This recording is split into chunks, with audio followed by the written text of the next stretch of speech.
গাইবান্ধার গোবিন্দগঞ্জে আসন্ন শারদীয় দুর্গাপূজায় ব্যয় সংকোচন সাশ্রয়ী উদ্যোগ হিসেবে পিতলের প্রতিমায় পূজা করার উদ্যোগ নিয়েছে পূজা উদযাপন কমিটি।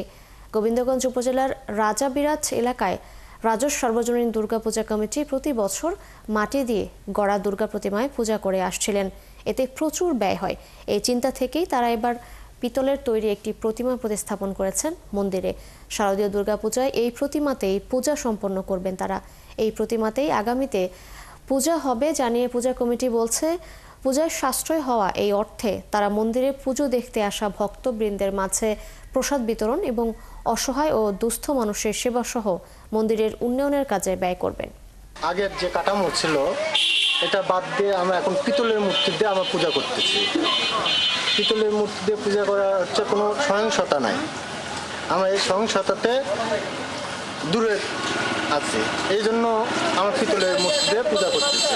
কোথাও কোথাও দেখেছি আমরা যে মাটির প্রতিমাগুলো ভেঙে চুরে দিচ্ছে, আর এই প্রতিমাটা আমরা এবার এনেছি এই কারণে জানি ওটা ভেঙে চুরে দিতে না পারে।